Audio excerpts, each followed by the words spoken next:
Throughout history, great men have been ridiculed when they've tried to go against the tide of common opinion. Men like Columbus, Magellan, and Copernicus were chastised by their peers only to be proved correct later. In Cleveland, we have such a man, one who is not afraid to take controversial stands, a man who marches to the beat of a different drum. Ladies and gentlemen, it's More Sports Channel and Les Levine. All right, we got a busy night, so let's get right down to it. What happened, Brandon? You got fired from camera number 2. You're on number 1 tonight? No, I got promoted back. Oh, you got promoted back to number 1, a top draft choice. All right. Well, we have lines open for you right now, and we got a very busy show. George Grande will join us from Cincinnati. Well, he's the Cincinnati Reds announcer on Sports Channel, and we'll talk to him about the National League and about all kinds of stuff. And after that, Carlos Baerga will join us live in studio. So Carlos will be here to take your calls, and we'll talk about what's ever on your mind. Of course, the Indians are winner. They're back in the hunt. 9-4, Albert Bell in the 7th inning with a big grand slam home run, and the Indians came from behind to win that game by a score of 9-4 and still trail the best-of-5 series 2-1. So they will go back at it tomorrow at Jacobs Field beginning at 1 o'clock. We'll have all kinds of things that we can talk about as far as that's concerned. Again, George Grande will join us, Cincinnati Reds announcer, then Carlos Baerga for the duration of the show. And on Monday, Rolly Massimino, the new head coach at Cleveland State in basketball, will join us. Next week, great guest. We've got Chuck Daly, former coach of the Pistons. A lot of people forget he was the coach of the Cavaliers. Also, Dick Versace, former coach of the Pistons, now with TNT, will be joining us also next week. So lots to talk about, a lot of great guests over the course of the next week, and hopefully the Indians will still be in it by next week, and we'll have national guests on at that point. You can reach us via email at letstalk@sportschannel.com. That's letstalk@sportschannel.com. We're ready to go to the phone, so let's start it off. We'll say hi to Mary. She's down in Columbus. Hi, Mary. Hi, how are you this evening? I'm fine, Mary. How are you? I'm just fine. I happened to catch your program last night by surfing, and I thoroughly enjoyed your conversations with Hal and the callers that called in. Thank you. I'm a Tribe fan, and that game today was superior, wasn't it? It really was. It was terrific, and it had all the elements there, and Albert Bell with the dramatic grand slam home run, and yeah, it was just a lot of fun. It reminds you every once in a while what a great game baseball can be. A lot of people questioning Casey Candell coming in to pinch hit for Jim Thome. Obviously, he was sent up there to bunt. Bottom line is Jesse Orozco walked him, and that set the stage for Albert. Well, I'm glad that the umpires did not strike today. I agree. Right now, the sentiment around the country is for the umpires. There's nothing else they needed to do to point that out, and hopefully they can work it off the field. Mary, I thank you for the call. We'll go to Youngstown because Paul wants to say hello. Hi, Paul. Hi, Wes. How you doing? Great show tonight. Already? First-time caller. Been watching the show for about 2 weeks. Glad that you're on the Sports Channel so we can get you down here in Y-Town. Terrific. We now can add to the baseline, to the drive, to the fumble. We now have the slam. The slam. Not yet. It hasn't done anything. They still, if they lose tomorrow, the slam was fun, but in reality, it didn't mean anything. That's right, but it could turn the whole thing around. Well, yeah, there's no question about it. Les, what's your read on the McDowell thing? Do you think that taking him out? Right. Do you think that he said something to Hargrove that he was running out of gas, or you think it's just the? I hope so. Otherwise, Hargrove has yanked McDowell in some interesting situations. Embry got the job done. Shuey struggled. He got the double play ground ball. Right. But what did he do? He gave up a hit and 2 walks, and in between was the ground ball double play. They don't want to go to the bullpen. They don't want to go to Embry and to Shuey that early. They've been forced into it because the starters haven't been able to go as long as they'd like. Right. All right. Okay. Thanks. Thanks, Paul. Good to talk to you. Jim's in Euclid. Hi, Jim. Hi, Les. Great show. Tonight? After today's game? Yeah. It's a no-brainer. That's for sure. I would say that I give Albert Bell $20 million a year if you put up with those home runs like that every playoff. Well, $20 million is a bit outrageous, but I just say I'm exaggerating. Albert Bell does contribute when the game is on the line, and he is a money player, and I don't mean that as far as salary is concerned. There's nobody else, when he's up there, everybody sits up in their seats a little bit more. Nobody goes out and gets popcorn, and there is an electricity was in the air. You say what you want to say about Albert Bell off the field, on the field, and he made a great defensive play also, and he made a fine defensive play in Wednesday's game. Also, what do you think about the fans' reaction to Alomar? You think they'll have an outcome on the series? No, that's expected, but it's unfortunate. Robbie Alomar is one of the great players in baseball today, and I was thinking about this today. Even to this day, I don't know how old you are, but if you remember Juan Marichal, as great a pitcher as Juan Marichal was, and he's a Hall of Famer, I still, and a lot of people still remember him for the John Roseboro incident. And no matter what Robbie Alomar does, putting up numbers and playing the game the way he does, forever he will be remembered for what he did last week. Tony's in Cleveland. Hi, Tony. No, not that mother. Let's move on. We're going to go to James down in Westerville. Hi, James. Hey, how you doing, Wes? I'm fine, sir. How are you? I was at the game today, and I would say the place was really bumping today. Yeah, it was bumping, all right. Yeah, I know you were down there because I saw you down there. Yeah. I was just want to say that, Albert, he had me worried there and everything, but he sure came through. All right, James. Good to talk to you.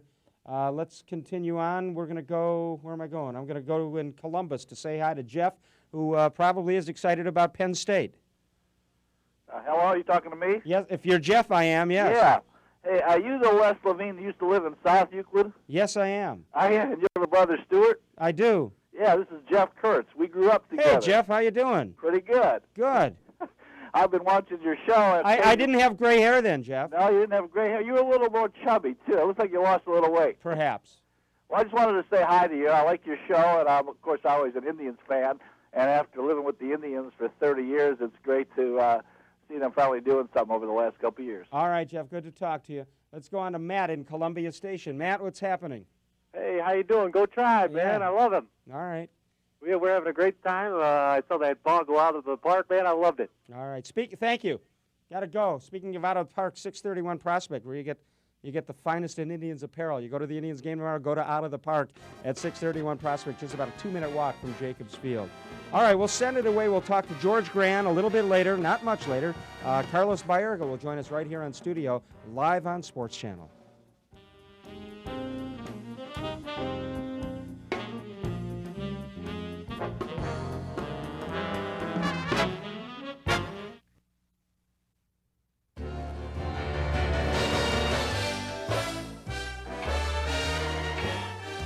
The opinions expressed on More Sports Channel and Les Levine are not necessarily those of Sports Channel, Classic Worldwide Productions, or its sponsors.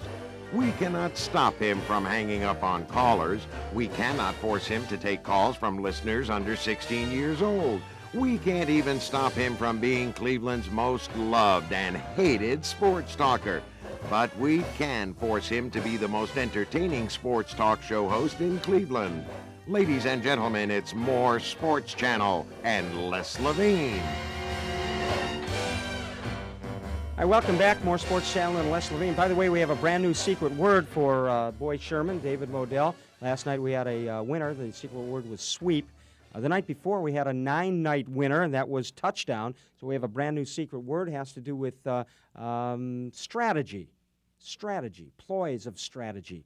So if you say that in our normal conversation, you'll win one cigar per night, courtesy of Boy Sherman, David Modell. Also, if you're on the line with us, when Howie Chiswick, the former great PA voice of the Cavaliers, comes on and lets us know there's 2 minutes remaining in the segment, if you say thanks, Howie, you'll win a Hungry Howie's Pizza, 228-8300. It is our pleasure to welcome to More Sports Channel and Les Levine, George Grande from Sports Channel Cincinnati Reds. Hi, George. How are you? Strategy. No, Thanks, Howie. That's not. No. Well, all right.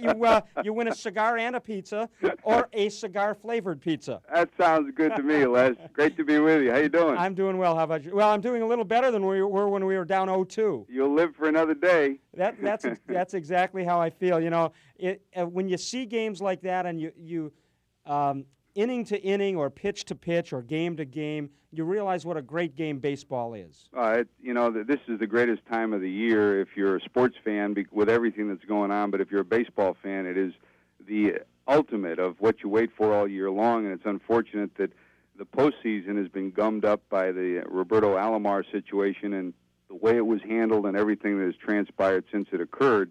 It's too bad that that's taken away from what has been pretty good baseball. I mean, not necessarily picture-perfect baseball. There have been some errors. There have been some misplays. There have been some questionable calls. Yeah, but there always is. But that's what makes it great. That's what makes it interesting. And I think that's what you hope for. That's what you look for at this time of year. And I think we got, with the 4 series, I think we've got 4 series, each of which has some drama to it and each of which will still give us 2 or 3 more ball games. And of course, baseball finally figured out a little bit, at least, a way to get everybody to see every game, which they did not do last year. Maybe next year they'll figure out how to get the right teams playing the right teams. Yeah, I think there's still a need of some fine-tuning to this wild card system and the playoff system. Of course, all of this really is still, predicated upon what happens with the new labor agreement and the adding of the new teams and then further expansion. There are a lot of things that can be done, but I think right now everything has been pushed to the back burner until we get an agreement. And in fact, I think the situation that developed this week surrounding the Roberto Alomar scenario is very similar to what's happening in baseball in that they're not going to name a new commissioner. We're not going to get a commissioner until we have an agreement. Well, for those of you in the Cincinnati area, you, of course, know George Grande. The rest of us first found George Grande if we had our TVs tuned to ESPN the first night they went on. What was that, 1979, George? Yeah, September 7th of 79. Yeah. You were the first face anybody would have seen, right? Yeah, I anchored the first show with Lee Leonard, who worked with NBC and worked in New York. And, boy, it was a magic carpet ride. I was there for 10 years. We had a lot of fun. We went on the air. We didn't know whether there were 50 people watching. They kept telling everybody there were about 4 million people, but I think there were probably about 250 that first night we went on. It's sort of like this show, George. Hey, that's whenever you start something, and congratulations to you guys. You're doing a great job, and we look forward to working with you for a long period of time. Thank you. Hey, a couple of things. Speaking, I don't want to plug ESPN too much. We're going to have Rolly Massimino on Monday night. He, of course, now the head coach at Cleveland State.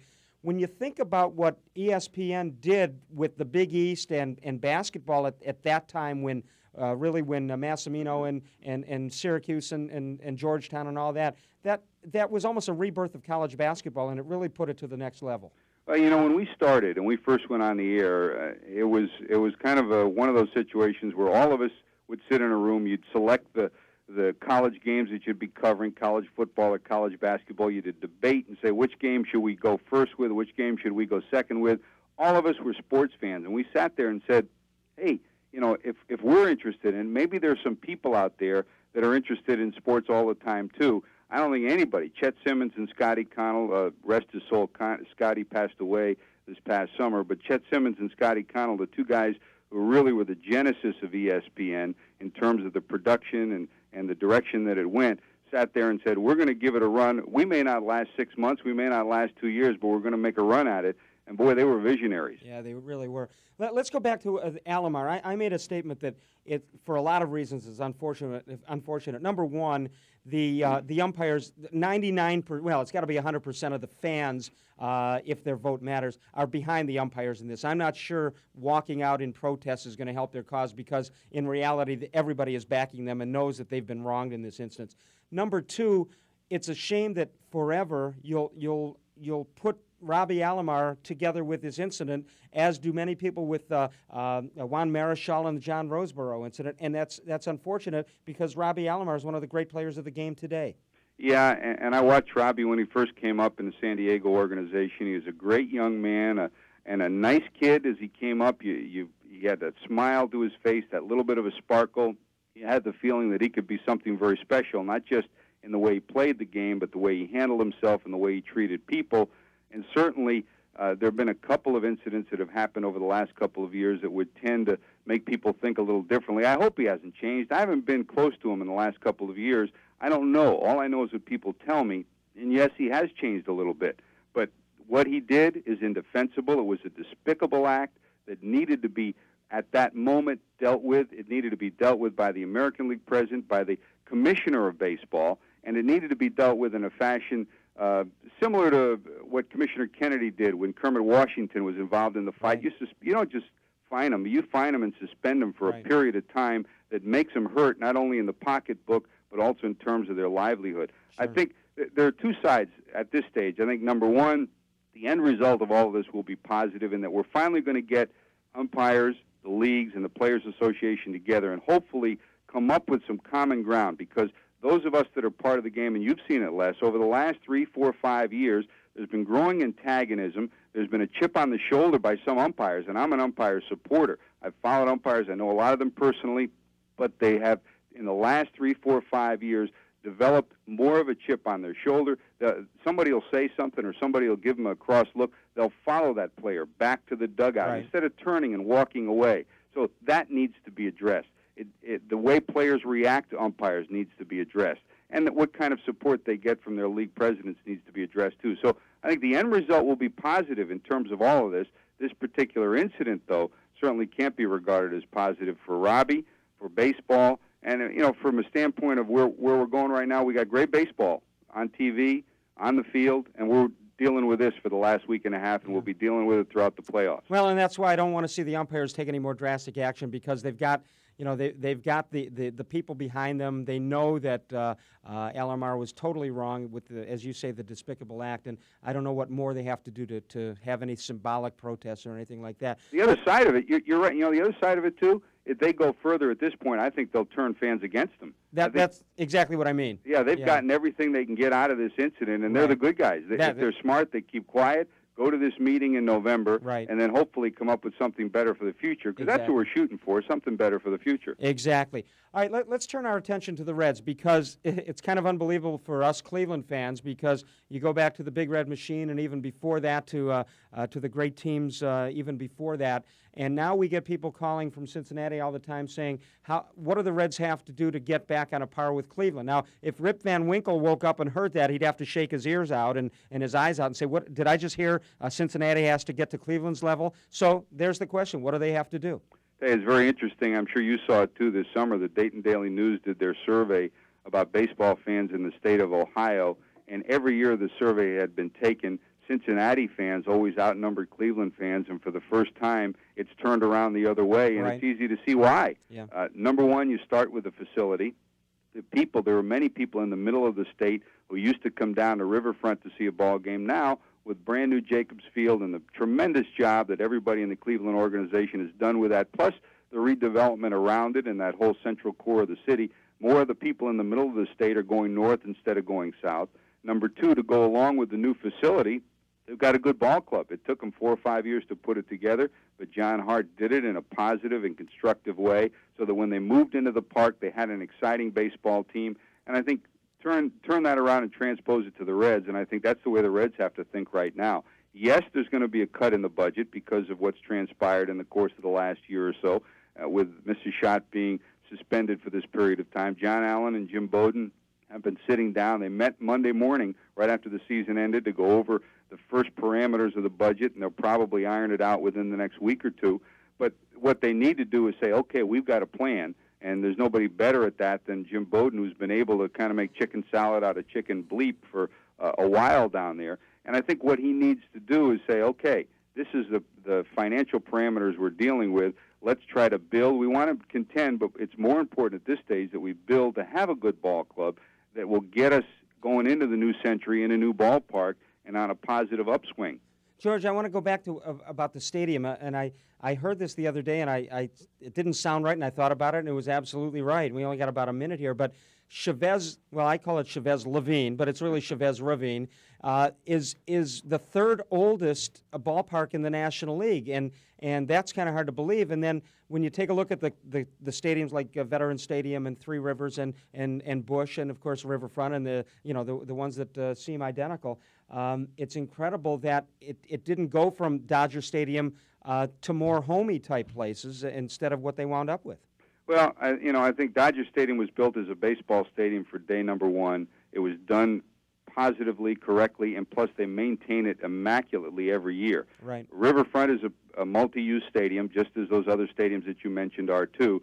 And I think we're to the point where, yes, from a baseball perspective, you need a stadium with a baseball flavor. That's the fan side of it. But let's be realistic. The main reason why these teams are building these new parks are for luxury boxes and for dollars so that they can make more money. Yeah. Yes, fans get a little bit of a better break because it's a cozier stadium, but more importantly, there's untold amounts of revenue that will come from a brand new stadium, and that's critical. In order to compete, you have to do that today, and I think that's what Cincinnati is in, not just from a football perspective, but from a baseball perspective, too. George, we're running a little behind. We've got Carlos Baerga coming in studio. We really appreciate taking the time, and if it's okay with you, I'd like to hook up again real soon. Hey, best to Carlos, and I think the Indians would be a little better if he was still on that ball club. All right, thanks, George. Good to talk to you. George Grande, the TV voice of the Cincinnati Reds. Carlos Baerga joins us in a moment. let's get back to More Sports Channel and Les Levine. All right, I have my official Carlos Baerga jacket on. This is wool and leather. We're gonna let you know a little bit later how you can get your own Carlos Baerga. Can you follow me as I stand up and have Carlos? What do I have? The signature on the back. Yes. All right. Number 6. Number six. Carlos Baerga is with us. Welcome back to Cleveland. No, this is TV. You have to talk a little I bit. know. Good evening. We put you to work already. We had you sign a football and a baseball here. You ever play football before? No, I tried, but I think it's too rough. I think you'd make a good blocking back. No, No? those guys, they're too big. All right, first of all, how are you physically? Because you missed most of the last part of the season. How are you? I feel a lot better. You know, the injury was kind of hard. You know, at the beginning, I thought it was going to be, you know, something that were going to go away pretty quick, but it takes a long time. You know, I can't even walk. When I got traded, maybe I got like 2 weeks when I play, and then after that, I can't even play anymore. Yeah. How tough was it psychologically? You know, being with the Indians as long as you have, you've seen players come and go, especially in the bad years, and you probably figured you were going to be a Cleveland Indian forever. So up in your head, how hard was that to handle? It was hard. You know, at the beginning, it was something that I never take out of my head. You know, even I go to bed, I even dream. I never thought that I was going to be with the Mets. You know, the first day I can remember that I said to Espinosa, I say, SP, that I'm dreaming or this is true, and you know, I had to live it like, you know, I was there. You know. Would it have been easier if they were a contender or just leaving, being not forced out, but being traded from Cleveland? Was that what it was, or the fact you were going to a team that had no chance to win? No, I really, you know, to get traded from this team that I think I born in here. You know, I was here when we lost 105 games, when we used to be really bad, and then, you know, to be a winner for 2 years, 3 years in a row, that was something that it was like take it hard for me. Yeah. All right, let's talk about what happened, because there are some conflicting reports on how things were handled, why they were handled, and let's give you the opportunity to clear the air. A couple of things. First of all, I think you were quoted as saying that Mike Hargrove just sort of said a couple of words and said goodbye, and Hargrove said, no, that we had a meeting in the office and I hugged him. What really happened when they told you? Well, I don't know where he had that meeting. You know, the thing that happened was I came out from John Hart's office. He told me that I got traded. And then I go down, you know, in the elevator, you know, to go to the clubhouse to take off my bag. And Mike Hargrove was almost going up, you know, to the office too. And he just said to me, you know, good luck, and I hope everything is okay over there. So that's it. It was almost an accidental meeting. Yeah. So John Hart didn't say, hey. John Hart talked to me. Yeah, I know, but did he say Mike Hargrove wants to see you? That never. If you didn't bump into him, you don't think he would have even said anything? I don't think so, because I was going to the clubhouse, and after that I was going to talk to the press and go. Yeah. What about the stories where, from their side, they say they warned you or talked to you about certain situations, your weight and condition, and maybe off the field stuff? Did they talk to you? Did they warn you, or not warn you, but did they say we may have to do something if you don't straighten up? Well, they talked to me in spring training. They talked to me about my weight. That was something that really. Your weight's been good. It really bothered me a lot, because, you know, I come to spring training, you know, 5 pounds lighter, you know, and I almost lead, you know, the team in average, in RBIs and home runs, you know, spring training. And I never thought that these people were going to treat me that way. You know, I've been here for a long time, and I really want to win. And every time that I put my uniform on, I'm going to give 100% for these people. And I don't know, I feel that something was going to happen since the beginning of spring training. Really? You felt it was, even though the team was doing well, it's hard to say they were struggling because they were winning games, but it really wasn't. I thought they struggled the first couple of months of the season. Did you feel they were blaming you for that? Well, I don't feel they're blaming me. You know, they just, you know, go against me and Eddie Murray. I think that was the thing. You know, Eddie started kind of slow too, right. But Eddie's been a second half hitter all his career. And myself and too. This year also. You know, myself too. And the only year that I have a good year in the first half was in 1995. The other years I start really slow, and then I come up in the second half.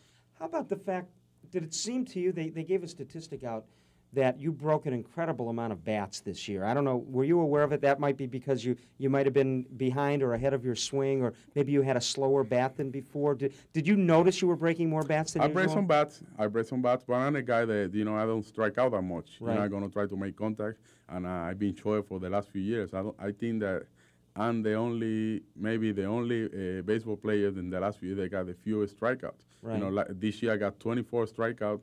Last year I got like 36 in like 647 at bat. Right. And, I'm going to try to swing the bat. No matter what's the pitch, I'm going to try to hit the ball, Right. to get a base hit. But it really bothered me. Why you have to come up with all this stuff? Just say, well, I kind of slow. My wrist was bothering me a lot since last year. When did you hurt your wrist? I hurt my wrist last year when I got a collision with Bernie Williams in second base. Right. And see, that day I take 2 MRIs. I take one last year.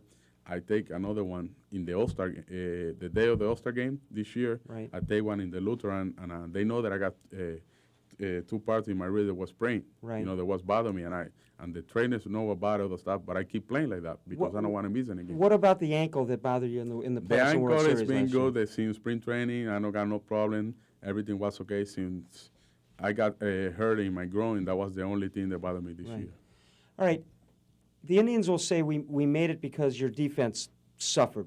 First of all, will you agree you struggled defensively this year? Well, I made my mistakes, but I think the whole thing it was making mistakes. When you have a guy like Omar Vizquel is like my best friend. He was making. He was like when I got traded, I got 12 errors here, and Omar got like 11 or something like that, and Kenny Lofton got like 8.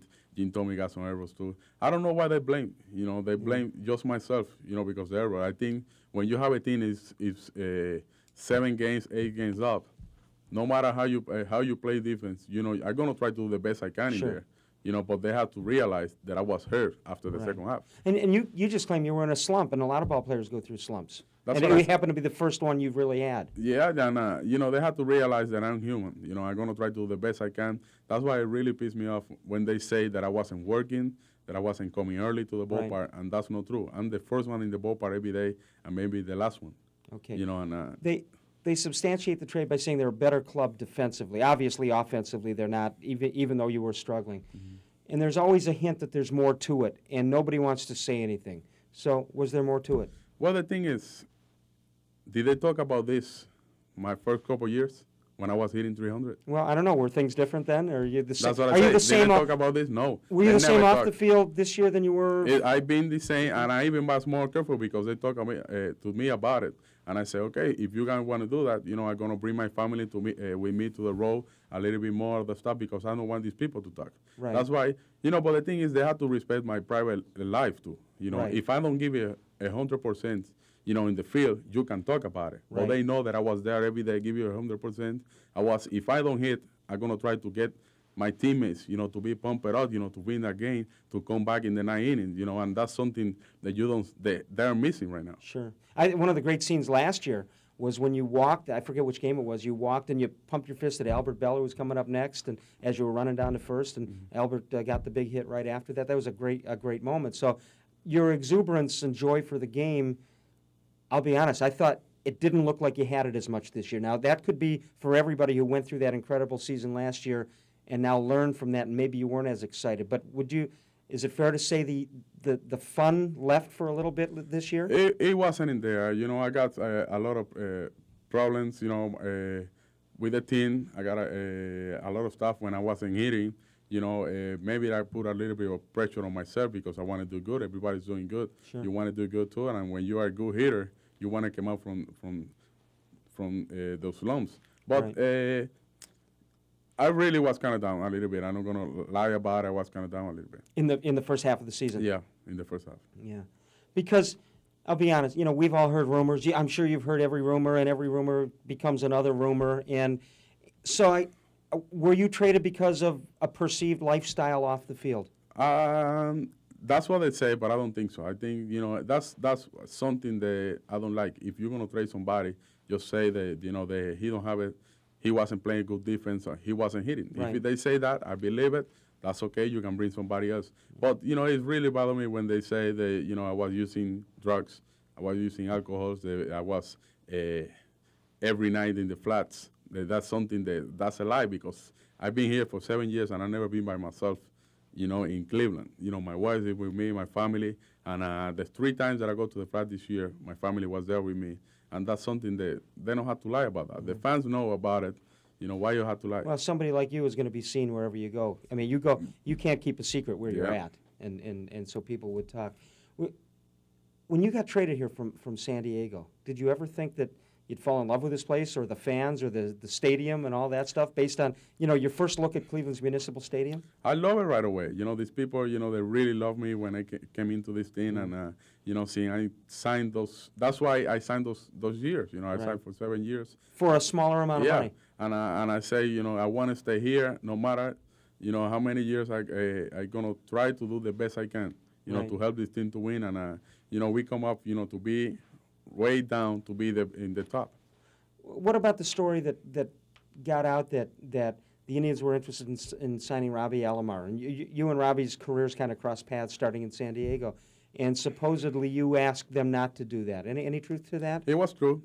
I say no because I think we need pitching before to get another hitter. Would you have moved to third base, though, if they signed him?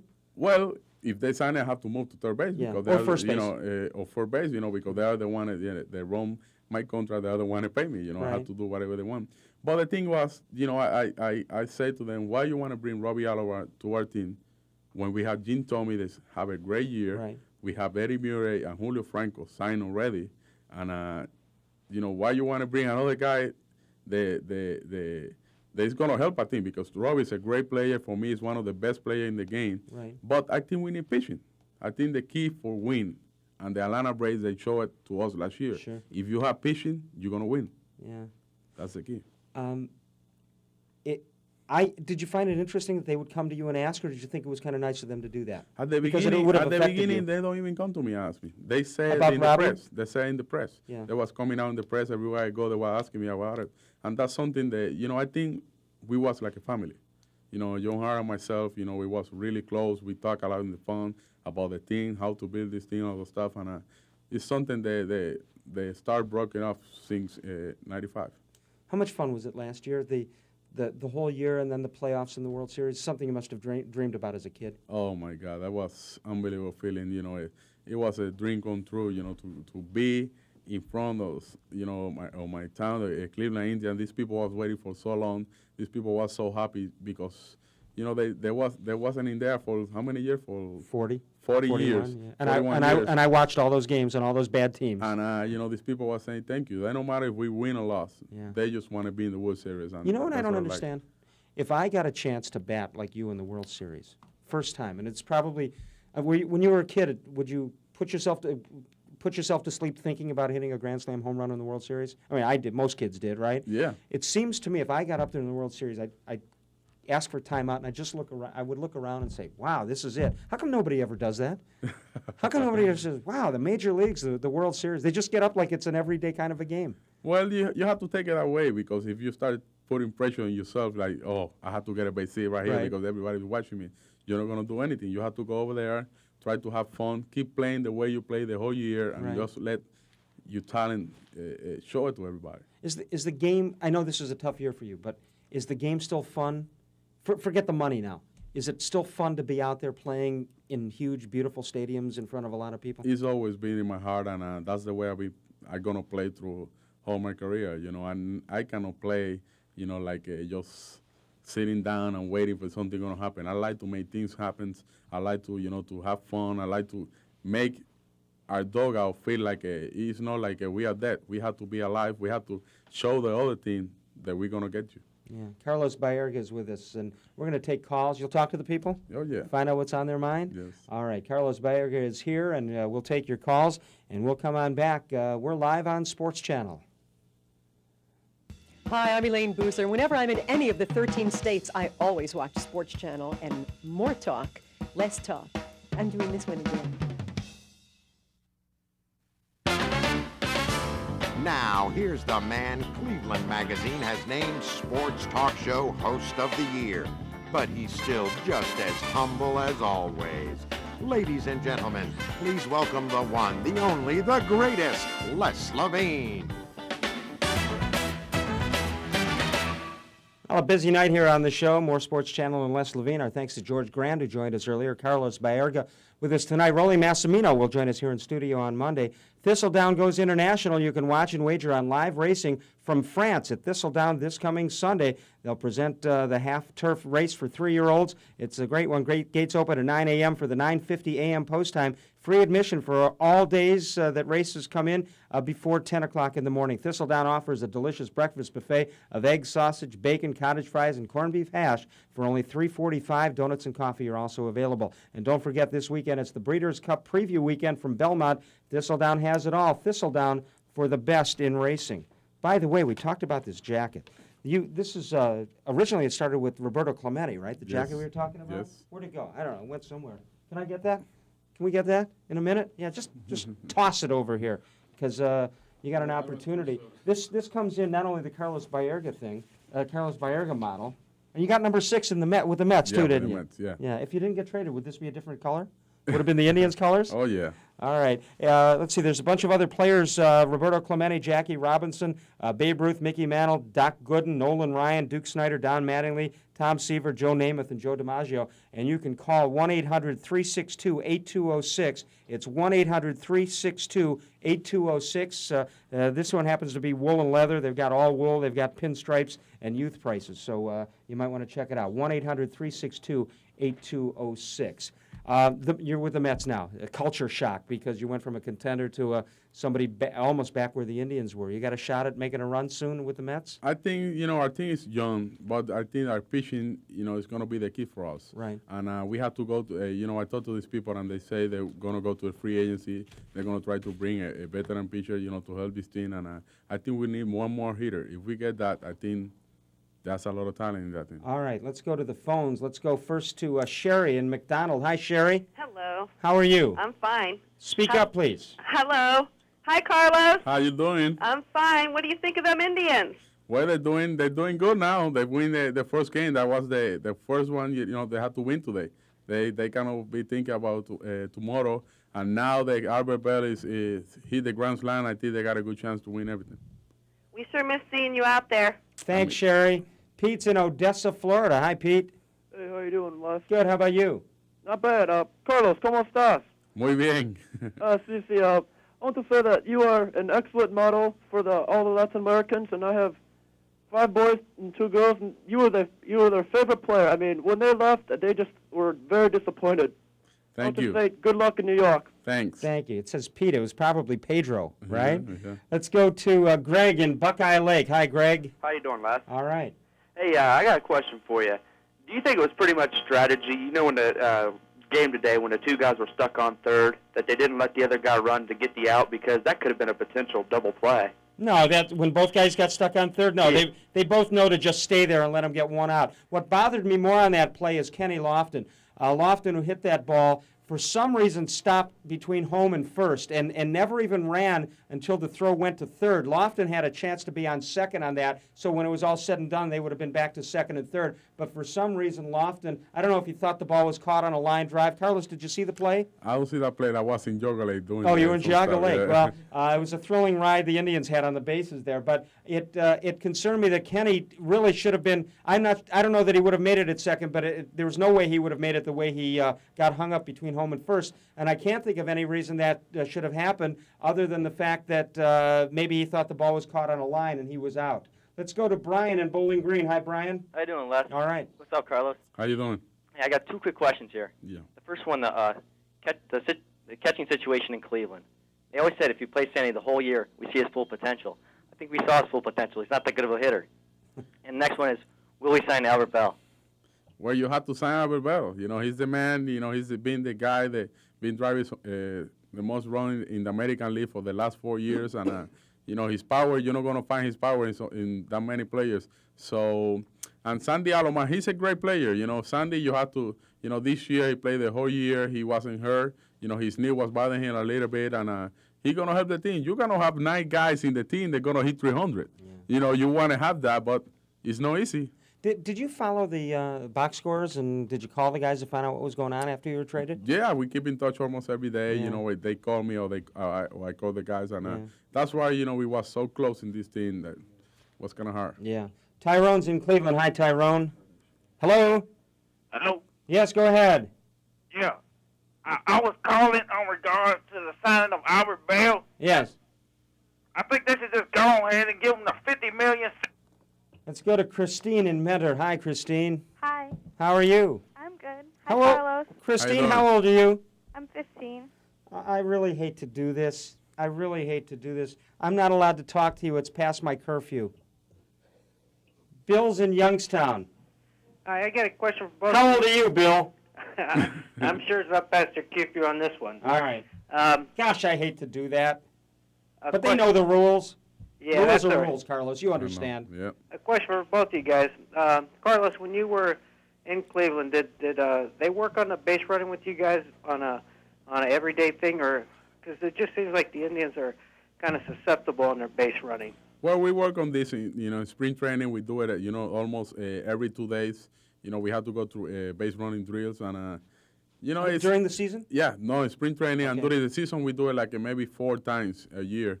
But it's something that is gonna be at that time, at that moment, you're gonna react. You're gonna try to go to second base. Sometimes you make mistake because you try to get that base, but you have to learn from that. I know Thank you. it's tough for you to come back to town. I know you're always going to love Cleveland, and you're welcome here anytime. Thank you very much. Thank you. And for being a guest in studio, Carlos receives a gift certificate from the Hugo Boss factory outlet, currently the only Hugo Boss outlet in North America, where you can get 30 to 60% off retail prices each and every day. It's a true factory outlet attached to the factory where the clothes are made, and that's at 2149 West 53rd Street. We'll come on back with How Come Quickies in a moment, live on Sports Channel.